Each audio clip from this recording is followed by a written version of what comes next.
जय माता दी। प्रिय भक्तगणों, पुराणों के अनुसार सुख समृद्धि और अच्छे भविष्य के लिए न केवल नवरात्रि बल्कि दुर्गा अष्टमी या प्रतिदिन माँ दुर्गा के 9 रूपों की पूजा करनी चाहिए। ज्यादातर घरों में माँ दुर्गा के किसी न किसी रूप में कुल देवी के रूप में पूजा की जाती है। ऐसे में यदि जो व्यक्ति माँ दुर्गा के 9 रूपों की कथा को नित्य नियम से सुनते हैं तो उन्हें सभी प्रकार की मनोवांछित फल की प्राप्ति होती है। अकाल मृत्यु, अनचाही विपत्तियां हमेशा के लिए समाप्त हो जाती हैं। देवी माँ की कृपा भक्तों पर सदा सर्वदा बनी रहती है। तो भक्तगणों, आज मैं सुना रही हूँ माँ दुर्गा के 9 रूपों की दुर्लभ और पौराणिक कथा। तो आप सभी भक्तगण इन कथाओं को बड़ी श्रद्धा तथा प्रसन्न चित्त मन से सुनिएगा। यदि आप इस पवित्र कथा को सुन रहे हैं तो पूरा सुने। कथा को आधा अधूरा छोड़कर अपने कुल देवी माँ दुर्गा का निरादर ना करें। तो प्रिय भक्तों, माँ के चरणों का ध्यान करते हुए कथा का रसपान करें। माता दुर्गा के प्रथम रूप माँ शैलपुत्री की कथा। माँ दुर्गा अपने पहले स्वरूप में शैलपुत्री के नाम से पूजी जाती हैं। पर्वतराज हिमालय की पुत्री होने के कारण इनका नाम शैलपुत्री पड़ा। अपने पूर्व जन्म में ये प्रजापति दक्ष की कन्या के रूप में उत्पन्न हुई थी। तब इनका नाम सती था। इनका विवाह भगवान शंकर जी से हुआ था। एक बार प्रजापति दक्ष ने बहुत बड़ा यज्ञ किया जिसमें उन्होंने समस्त देवताओं को अपना अपना यज्ञ भाग प्राप्त करने के लिए निमंत्रण दिया, किंतु शिव जी को उन्होंने इस यज्ञ में आमंत्रित नहीं किया। देवी सती ने जब सुना कि हमारे पिता एक अत्यंत विशाल यज्ञ का अनुष्ठान कर रहे हैं, तब वहां जाने के लिए उनका मन विकल हो उठा। अपनी यह इच्छा उन्होंने भगवान शिव को बताई। भगवान शिव ने कहा, हे प्रिय, हे पार्वती, प्रजापति दक्ष किसी कारणवश हमसे रुष्ट हैं। अपने यज्ञ में उन्होंने समस्त देवताओं को निमंत्रण दिया है, किंतु हमें जानबूझकर नहीं बुलाया है। ऐसी स्थिति में तुम्हारा वहां जाना किसी प्रकार भी श्रेयकर नहीं होगा।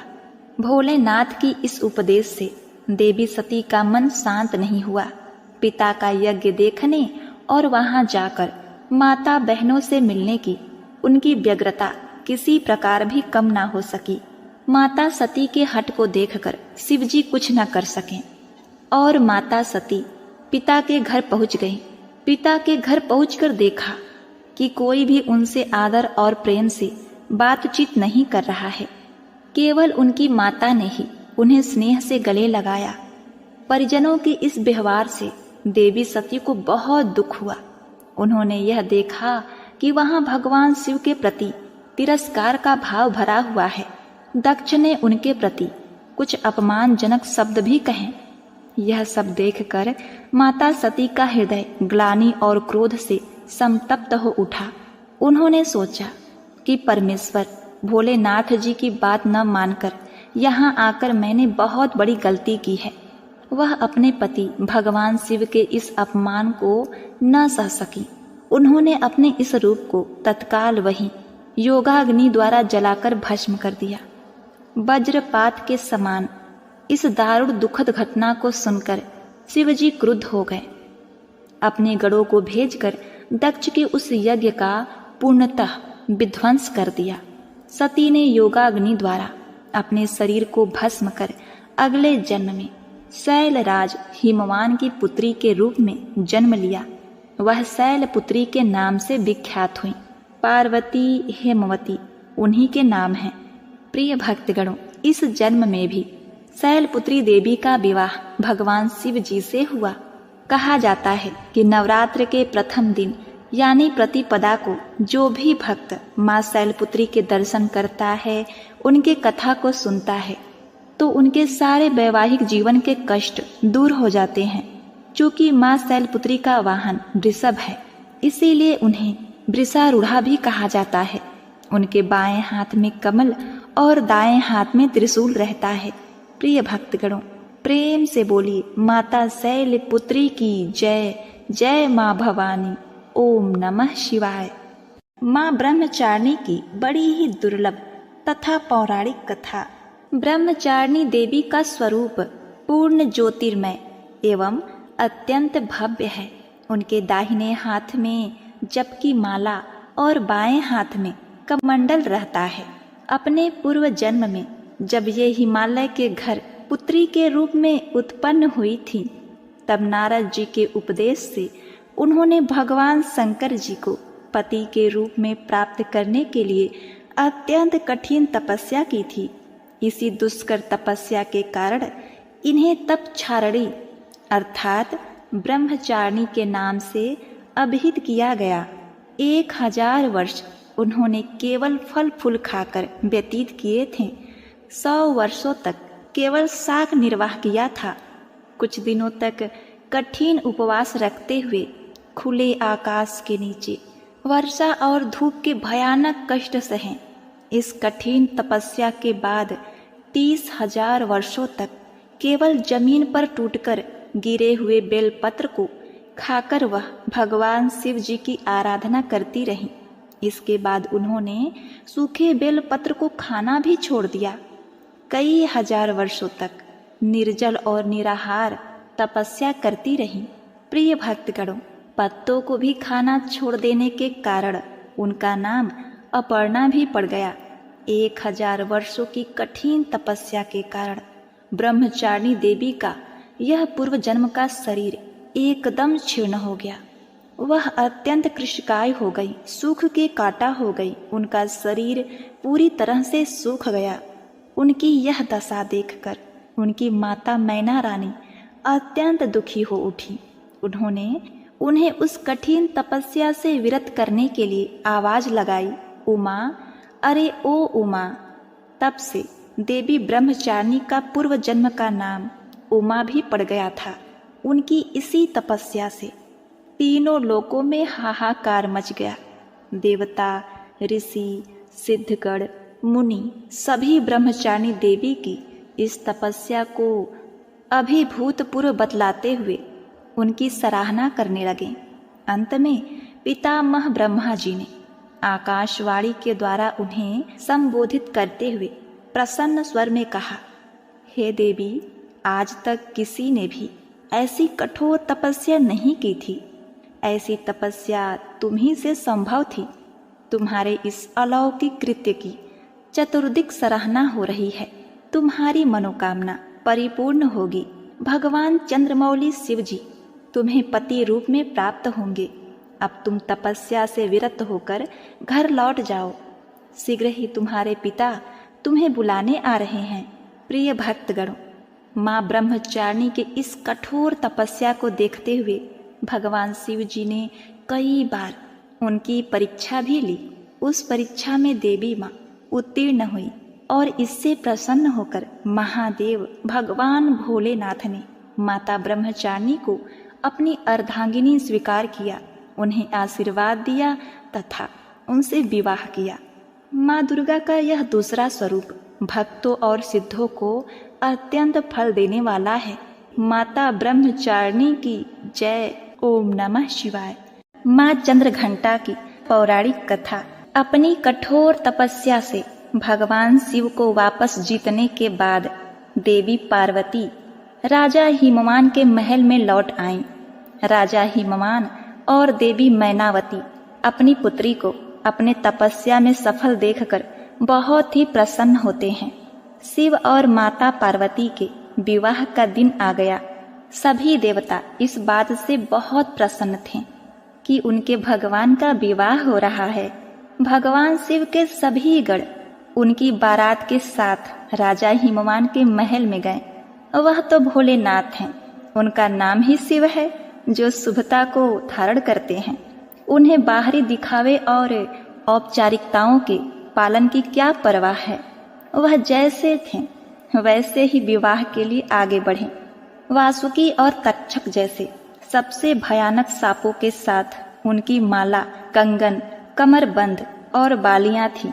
उनके बाल उलझे हुए थे। उनका पूरा शरीर शमशान की राख में ढका हुआ था। उन्होंने अपने 5 सिर प्रकट किए। वह प्रभावशाली, उग्र और तीव्र दिख रहे थे।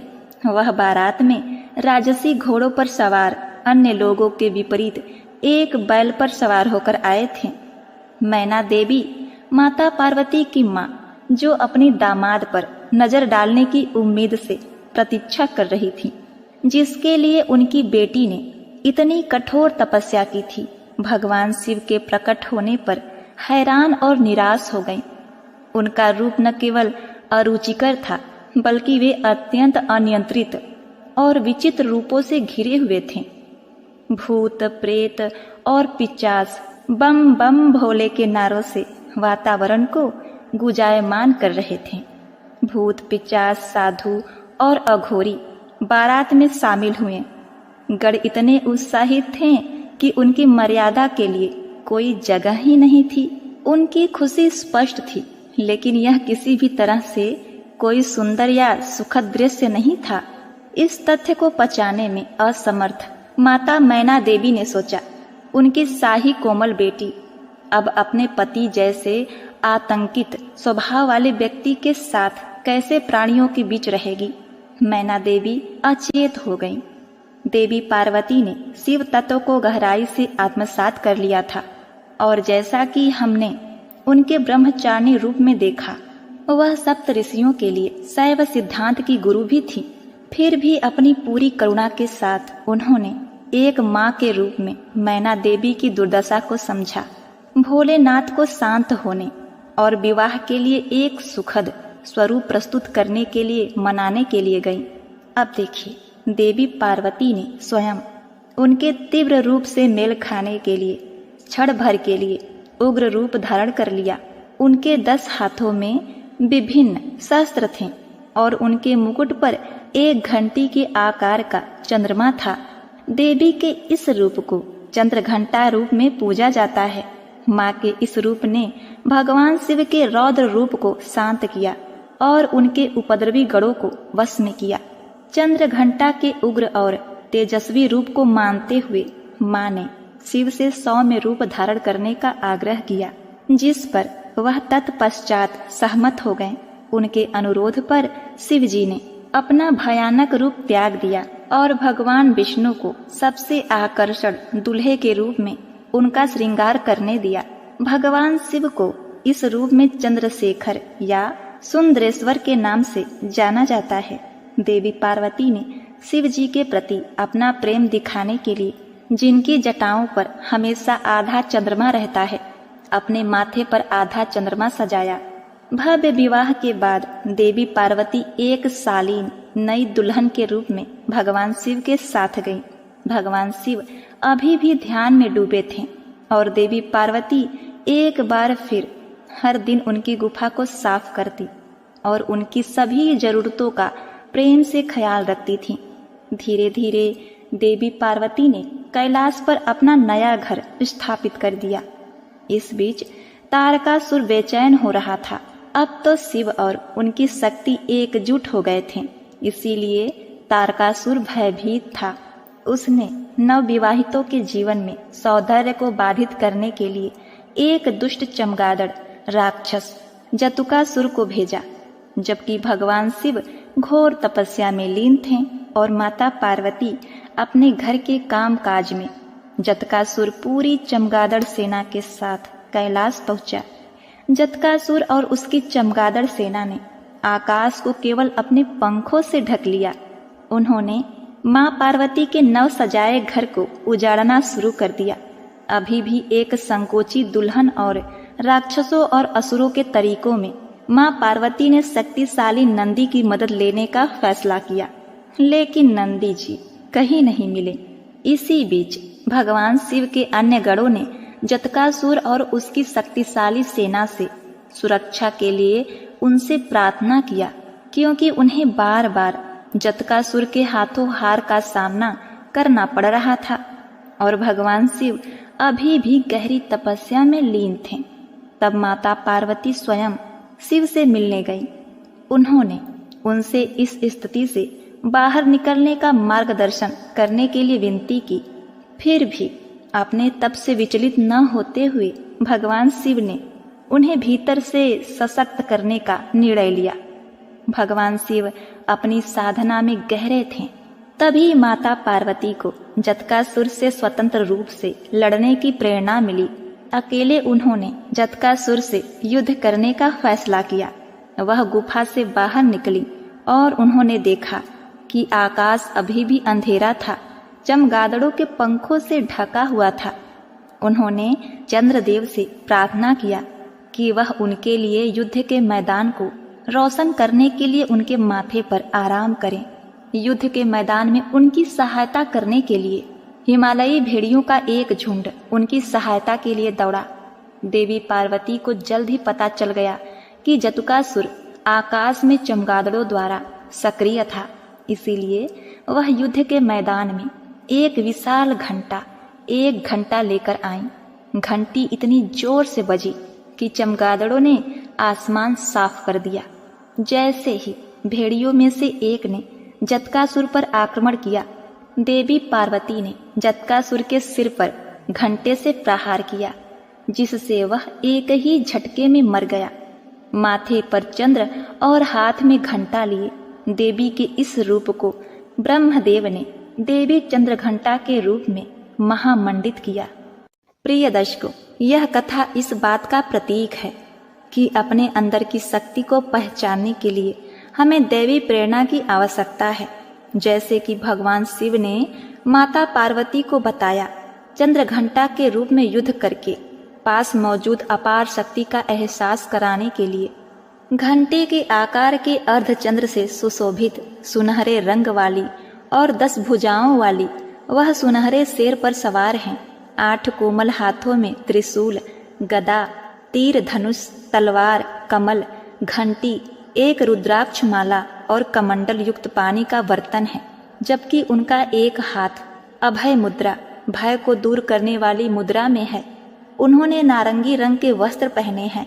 वह शेर या बाघ पर सवार हैं, जो बहादुरी और ताकत का प्रतीक है। जय माता चंद्रघंटा। माता कुष्मांडा की पौराणिक कथा।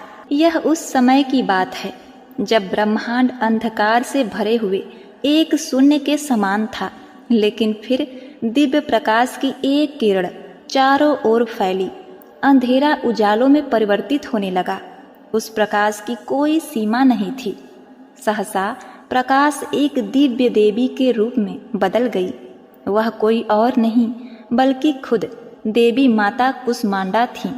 अपनी मंद हल्की हंसी के साथ अंड यानी ब्रह्मांड को उत्पन्न करने के कारण इस देवी को कुष्मांडा नाम से संबोधित किया गया। देवी कुष्मांडा की मुख मुस्कान के कारण ब्रह्मांड का जन्म हुआ। उन्होंने ही पृथ्वी, सभी ग्रहों, चंद्र, सूर्य, तारे और आकाश गंगाओं को अस्तित्व में लाया। संसार में जीवन बनाए रखने के लिए सूर्य देवता की आवश्यकता थी, तो माता कुष्मांडा ने अपने आप को सूर्य में समाहित कर दिया। सूर्य संसार में जीवन का पर्याय है, तो देवी उनकी शक्ति है। माता कुष्मांडा ही समस्त ऊर्जा का स्रोत है। जब वह सूर्य भगवान के मूल में रहती हैं, तो देवी का अलौकिक तेज दिनकर को जीवन प्रदान करने की क्षमता देती है। कुष्मांडा देवी के बिना सूर्य शक्तिहीन है। यह देवी की ही शक्ति है। कुष्मांडा ही शक्तिशाली हैं। इनसे ही जग रोशन है। यह केवल एकमात्र ऐसी देवी हैं जो सूर्य मंडल के भीतर के लोक में निवास करती हैं। इनकी पूजा करके व्यक्ति अनेक कष्टों और पापों को दूर कर सकता है।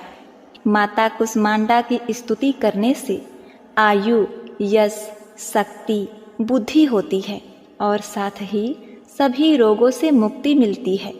सभी तरह के नकारात्मक शक्तियाँ दूर हो जाती हैं और सभी तरह की समस्याओं का समाधान होता है। इनकी पूजा करने से सुख, समृद्धि और उन्नति प्राप्त होती है। दुख, विपत्ति और कष्ट से मुक्ति मिलती है। उनका रूप अलौकिक है। माता कुष्मांडा की 8 भुजाएं हैं, इसीलिए ये अष्टभुजा कहलाई। इसके साथ हाथों में कमंडल, धनुष, बाण, कमल पुष्प, अमृत पूर्ण कलश, चक्र तथा गदा है। 8वें हाथ में सभी सिद्धियों और निधियों को देने वाली जपमाला है। इस देवी का वाहन सिंह है। संस्कृत में कुम्हड़े को कुष्मांडा कहते हैं, इसीलिए इस देवी को कुष्मांडा कहा जाता है। इस देवी का वास सूर्यमंडल के भीतर लोक में है। सूर्य लोक में रहने की शक्ति क्षमता केवल इन्हीं में है, इसीलिए इनके शरीर की कांति और प्रभा सूर्य के भांति ही चमकती है। इनके ही तेज से 10 दिशाएं अलौकिक हैं। ब्रह्मांड की सभी वस्तुओं और प्राणियों में इन्हीं का तेज व्याप्त है। प्रेम से बोलिए, जय हो माता कुष्मांडा, जय माता दुर्गा। स्कंद माता की बड़ी ही दुर्लभ तथा पौराणिक कथा। जब राजा दक्ष के यज्ञ में माता सती अग्नि कुंड में कूदकर भस्म हो गईं, तब शिवजी विलाप करते हुए गहरी तपस्या में लीन हो गए। इससे सृष्टि शक्तिहीन हो गई। असुरों ने इस मौके का लाभ उठाया। पौराणिक कथाओं में वर्णित है कि एक असुर जिसका नाम तारकासुर था, उसने अपनी कठोर तपस्या से ब्रह्मा जी को प्रसन्न कर अमर होने का वरदान मांगा। तब ब्रह्मा जी ने कहा, हे तारकासुर, इस धरती पर जिसका जन्म हुआ है उसका मरना निश्चित है। कोई भी अमर नहीं हो सकता। तुम कोई और वरदान मांगो। यह सुनकर तारकासुर बहुत दुखी हुआ। कुछ देर सोचने के बाद तारकासुर ने कुटिल मुस्कान के साथ कहा कि हे भगवान, मुझे यह वरदान दीजिए कि मेरी मृत्यु भगवान शिव के पुत्र के हाथों हो। ब्रह्मा जी ने कहा, तथास्तु, और अंतर्ध्यान हो गए। तारकासुर ने यह सोच लिया था कि भगवान शिव तो माता सती के वियोग में अनादि काल तक तपस्या में लीन रहेंगे और माता सती का स्थान शंकर भगवान किसी और को नहीं देंगे। अतः वे तो अब विवाह करेंगे ही नहीं, और उसकी मृत्यु जो कि शंकर भगवान के पुत्र के हाथों होनी है, बिना शिवजी के विवाह किए उनका जन्म लेना भी असंभव है। अब देखिए, एक प्रकार से तारकासुर स्वयं को अमर ही समझ बैठा था। वह बहुत ही शक्तिशाली और क्रूर हो गया था। यह वरदान मिलने के बाद उसने देवताओं पर अत्याचार करना शुरू कर दिया। देवतागण बहुत ही परेशान हो गए और उन्होंने ब्रह्मा जी से मदद मांगी। ब्रह्मा जी ने कहा, तारकासुर का अंत शिवपुत्र ही कर सकते हैं।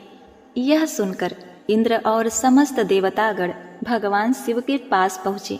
इस सृष्टि को तारकासुर से मुक्ति दिलाने का निवेदन किया। शिवजी ने सभी देवताओं को इस समस्या से मुक्ति दिलाने का वचन दिया। तब भगवान शिवजी पार्वती के अपने प्रति अनुराग की परीक्षा लेते हैं और माता पार्वती की तपस्या से प्रसन्न होकर उनसे विवाह करते हैं। विवाह के बाद शिव पार्वती के पुत्र स्कंद, जिन्हें हम कार्तिकेय कहते हैं, उनका जन्म हुआ। कार्तिकेय बाल अवस्था से ही बहुत वीर और शक्तिशाली थे, किंतु माता पार्वती ने स्कंद माता का रूप धारण किया और कार्तिकेय को अपना पुत्र बनाया और उन्हें अस्त्र शस्त्र की शिक्षा दी। उन्हें अपना समस्त शक्ति प्रदान किया। अब देखिए, उन्होंने दुष्ट असुरों का संहार करना शुरू कर दिया। कार्तिकेय बाल अवस्था से ही बहुत वीर और शक्तिशाली थे। उन्होंने दुष्ट असुरों का संहार शुरू कर दिया। अंततः वो समय भी आ गया जिसकी देवताओं को युगों से प्रतीक्षा थी। उन्होंने तारकासुर से युद्ध किया।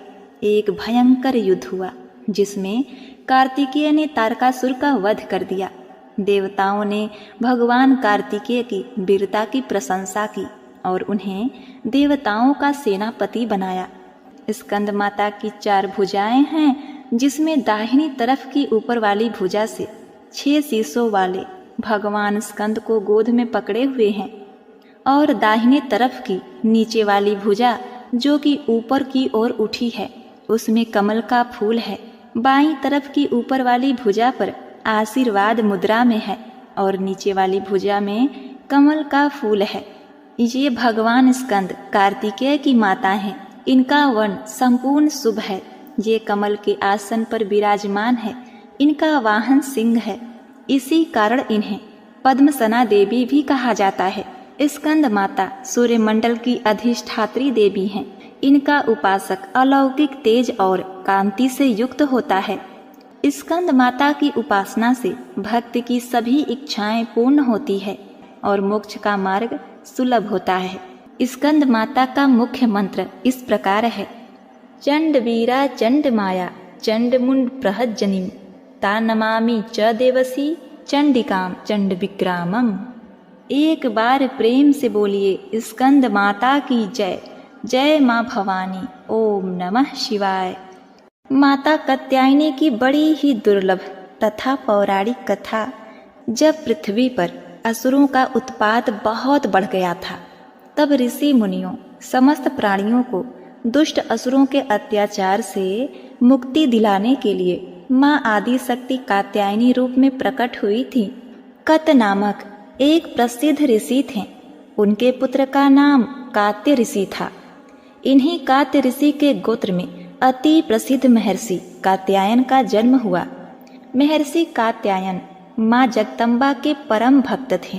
महर्षि कात्यायन की प्रबल इच्छा थी कि माँ भगवती उनके घर पुत्री के रूप में जन्म लें। माँ जगदम्बा की उपासना करते हुए उन्होंने बहुत वर्षों तक बड़ी कठोर तपस्या की। माँ भगवती ने उनकी तपस्या से प्रसन्न होकर महर्षि कात्यायन के घर में जन्म लेना स्वीकार किया। अश्विन कृष्ण चतुर्थी को ये महर्षि कात्यायन की पुत्री के रूप में माँ जगदम्बा का जन्म हुआ। जन्म के उपरांत कात्यायन ऋषि ने माता आदि शक्ति की विधिवत पूजा का आयोजन किया। शुक्ल सप्तमी, अष्टमी तथा नवमी तक 3 दिन उन्होंने कात्यायन ऋषि की पूजा ग्रहण करके दसवीं को महिषासुर का वध कर दिया था। महिषासुर का वध करने के पश्चात समस्त देव मानव लोकों में माँ दुर्गा की जय जयकार करने लगे। कात्यायन ऋषि की पुत्री होने के कारण ये माताजी कात्यायनी के नाम से विख्यात हुई। इनसे जुड़ी एक दूसरी कथा और भी है। इस कथा के अनुसार महर्षि कात्यायन ने सर्वप्रथम माँ कात्यायनी की पूजा की। इसी कारण यह कात्यायनी कहलाई। माँ कात्यायनी अपने भक्त को निश्चित फल प्रदान करती हैं। भगवान कृष्ण को पति के रूप में पाने के लिए ब्रज की गोपियों ने इन्हीं की पूजा कालिंदी यमुना के तट पर किया था। ये ब्रज मंडल की अधिष्ठात्री देवी के रूप में प्रतिष्ठित हैं। भगवान श्री कृष्ण ने भी माता कात्यायनी की पूजा की थी। इनका स्वरूप अत्यंत ही भव्य और दिव्य है। इनका वर्ण सोने के समान चमकीला और उज्जवल है। इनकी 4 भुजाएं हैं। माता जी का दाहिनी तरफ का ऊपर वाला हाथ अभय मुद्रा में है तथा नीचे वाला वर मुद्रा में है।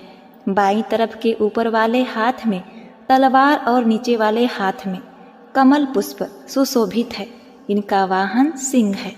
इनकी भक्ति को परिपूर्ण आत्मदान करने वाले ऐसे भक्त को सहज भाव से माँ कात्यायनी के दर्शन प्राप्त होते हैं। माँ कात्यायनी की भक्ति और उपासना द्वारा मनुष्य को बड़ी ही सरलता से अर्थ, धर्म, काम, मोक्ष की प्राप्ति होती है। उसके रोग, शोक, संताप, भय आदि सर्वथा नष्ट हो जाते हैं। एक बार प्रेम से बोलिए जय माँ दुर्गा, जय माता शेरा वाली। ओम नमः शिवाय। माता कालरात्रि की बड़ी ही दुर्लभ तथा पौराणिक कथा।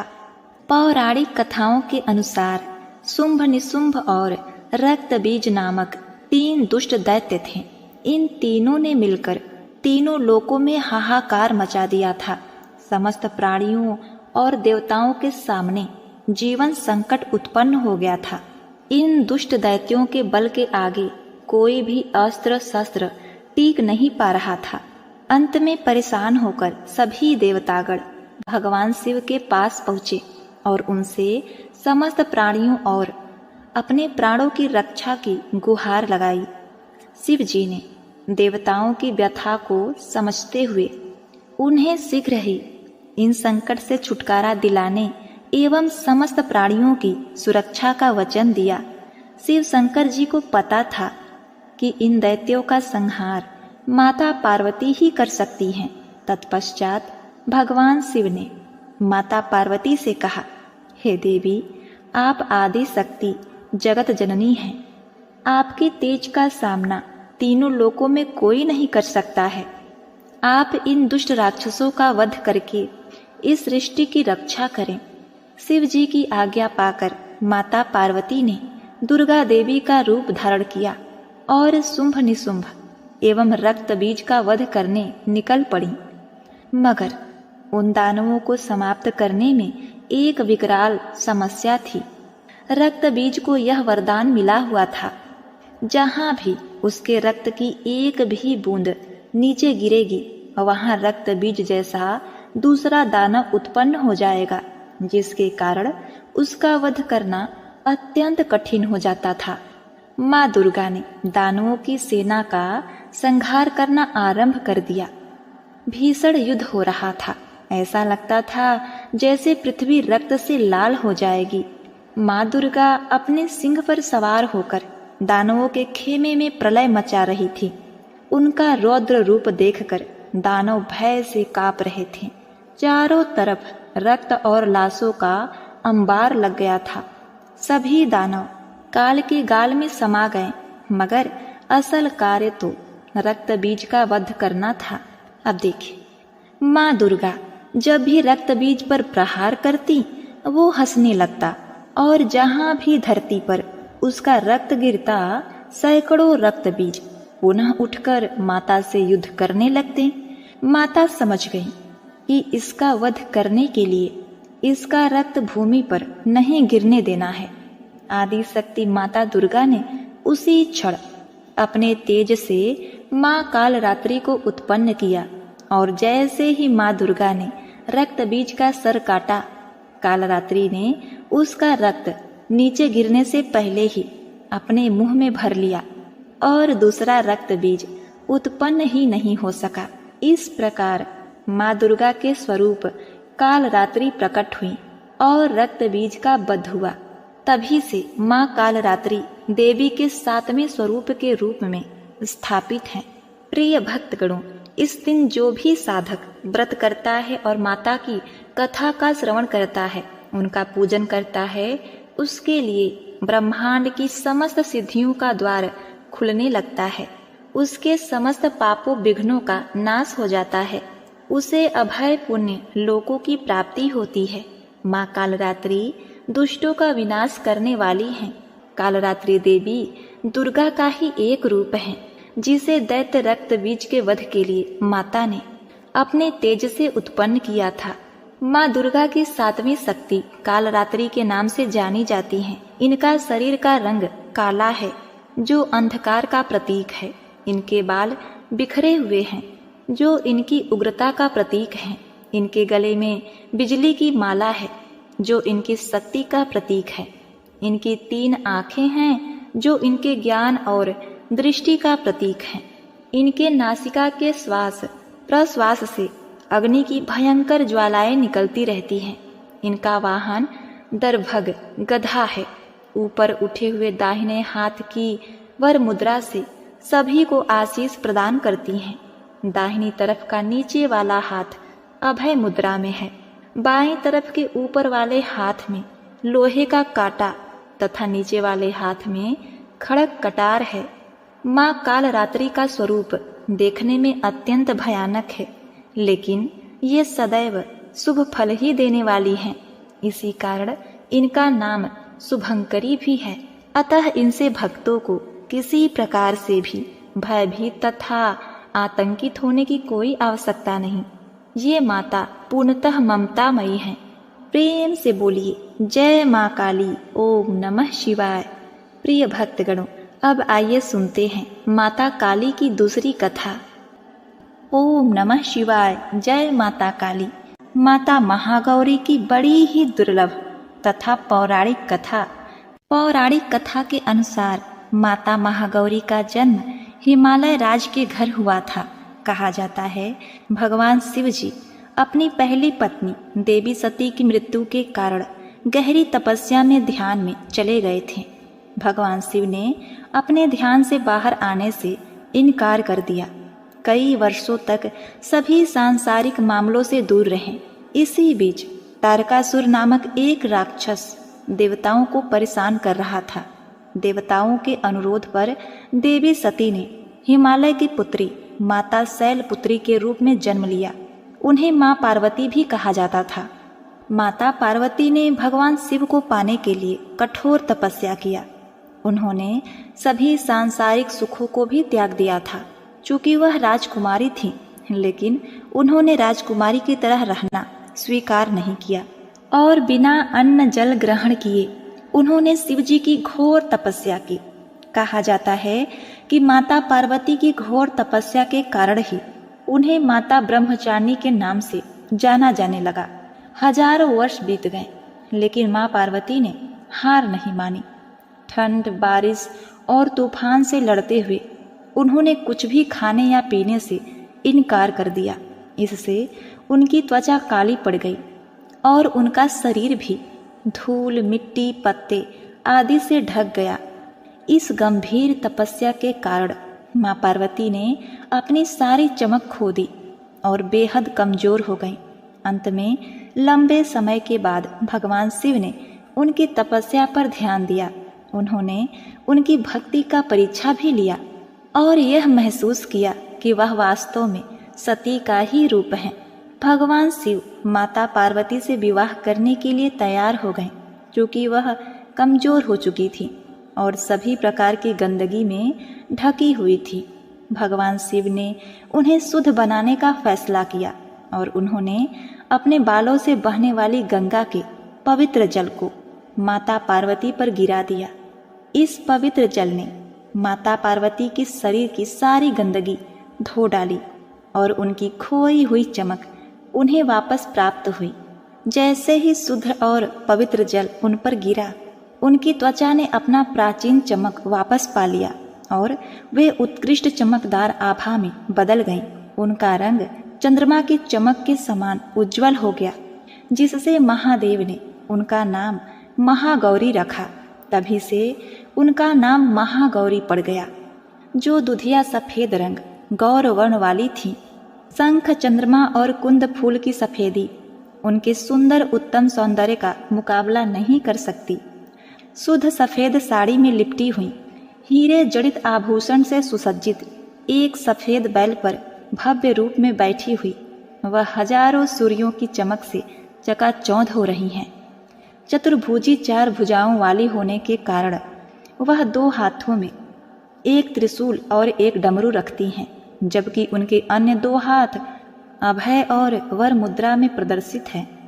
महागौरी की पूजा उनके भक्तों की आत्मा को शुद्ध करने, उनके पापों और अशुद्धियों को धोने की क्षमता के लिए की जाती है।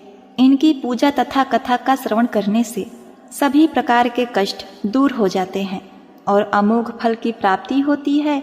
वैवाहिक जीवन सुखमय होता है, धन ऐश्वर्य की प्राप्ति होती है। एक बार प्रेम से बोलिए जय महागौरी, ओम नमः शिवाय। माता सिद्धिदात्री की बड़ी ही दुर्लभ तथा पौराणिक कथा। एक समय पे जब सृष्टि में अंधकार छा गया था, तब एक दिव्य शक्ति ने जन्म लिया, जो महाशक्ति के अलावा और कोई नहीं थी। देवी शक्ति ने ब्रह्मा, विष्णु और महादेव की त्रिमूर्ति को जन्म दिया और तीनों को संसार के लिए अपने कर्तव्यों को निभाने के लिए अपनी भूमिका को समझने की सलाह दी। उनके कहे अनुसार त्रिदेव एक महासागर के किनारे बैठ गए और कई वर्षों तक तपस्या की। तब माँ देवी ने सिद्धिदात्री के रूप में उन्हें दर्शन दिए और तीनों को अपनी शक्तियों के रूप में पत्नियां दी, ताकि वे लोग उनकी मदद से सृष्टि रचना का कारोबार कर सकें। और धीरे धीरे सृष्टि में सब कुछ निर्माण हुआ। इस तरह माँ सिद्धिदात्री की कृपा से सृष्टि की रचना, पालन, संहार का कार्य संचालित हुआ। उस समय भगवान शिव ने माता सिद्धिदात्री की कठोर तपस्या करके 8 सिद्धियों को प्राप्त किया था। साथ ही माँ सिद्धिदात्री की कृपा से भगवान शिव का आधा शरीर देवी का हो गया और वह अर्धनारीश्वर कहलाए। माँ दुर्गा का यह अत्यंत ही शक्तिशाली स्वरूप है। इस ब्रह्मांड की शक्ति देवी दुर्गा है, जिन्होंने समय समय पर विभिन्न रूप धारण करके प्रकृति और सृष्टि के संरक्षण का कार्यभार संभाला।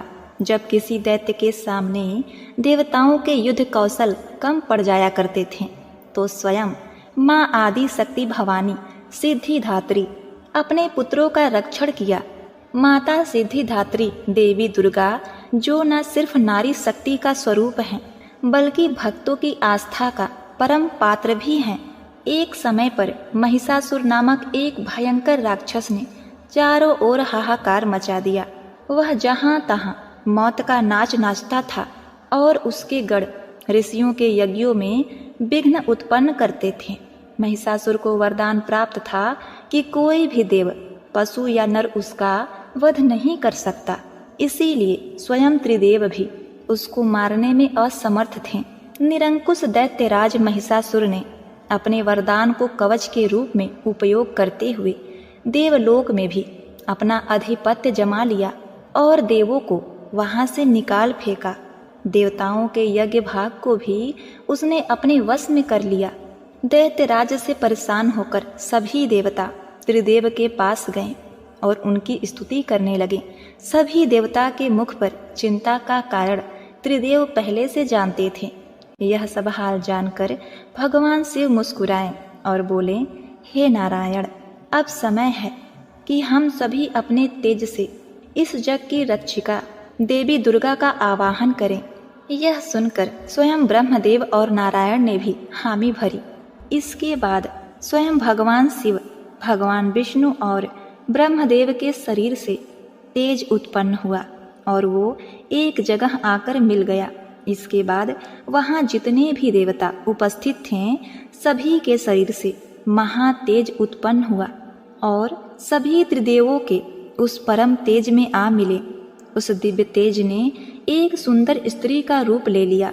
महादेव के तेज से माता का मुख, नारायण के तेज से 8 भुजाएं, ब्रह्मदेव के तेज से चरण पादुकाएं, यमराज के तेज से मस्तक और केस, चंद्रमा के तेज से माता के स्तन, देवराज के तेज से माता की कमर, वरुण के तेज से जंघाएं और इसी तरह से अन्य देवताओं के तेज से माता के अन्य अंग उत्पन्न हुए।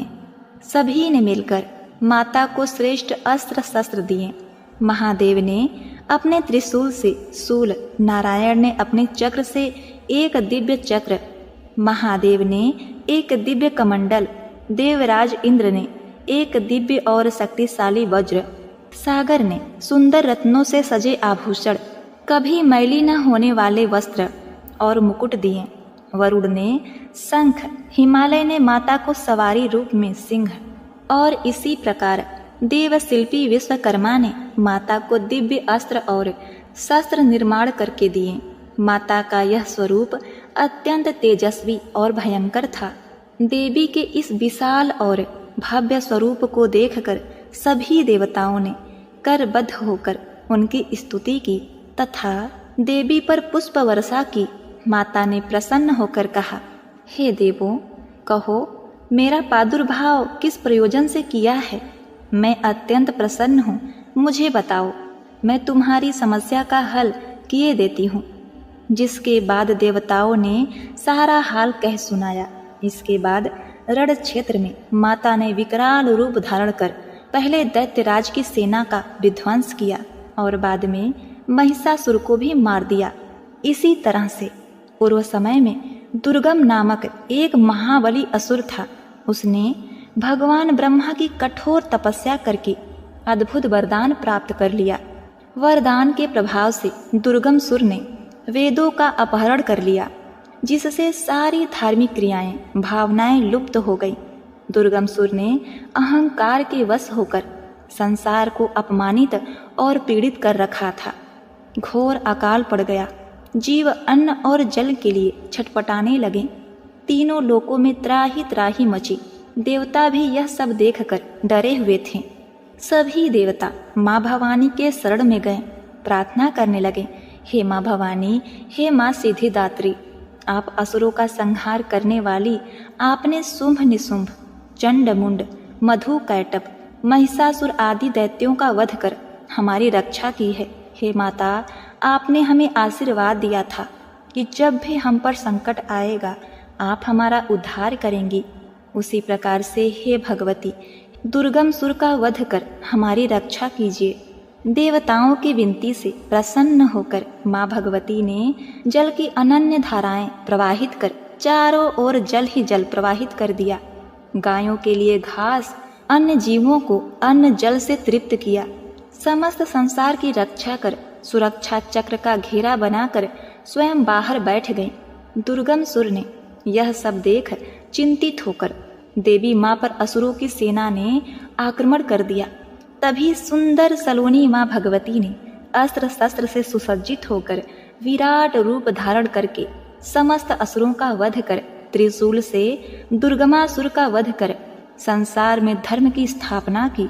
दुर्गमासुर का वध करने के कारण माँ भगवती इस संसार में दुर्गा के नाम से विख्यात हुई।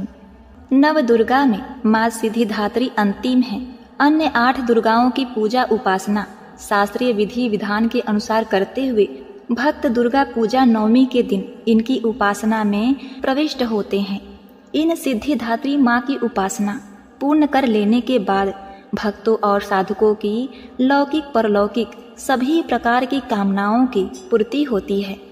एक बार प्रेम से बोलिए, जय माँ सिद्धिदात्री, जय माता दुर्गा, ओम नमः शिवाय। एक बार प्रेम से बोलिए, जय माँ दुर्गा, जय हो नौ देवी, ओम नमः शिवाय, कृपा करो माँ, जय माँ भगवती। प्रिय दर्शकों, उम्मीद करती हूँ आज की यह संपूर्ण देवी कथा आपको अत्यंत पसंद आई होगी। अगर आपको हमारी यह दुर्गा माता की कथा पसंद आई है तो आप हमारे चैनल को लाइक शेयर सब्सक्राइब अवश्य करिएगा। और हाँ, कमेंट में जय माता दी, जय माँ अम्बे भवानी अवश्य लिखिएगा। आपका जीवन खुशियों से सदा परिपूर्ण रहे, इसी कामना के साथ आपसे विदा लेते हैं। मिलते हैं नेक्स्ट वीडियो में, तब तक के लिए नमस्कार।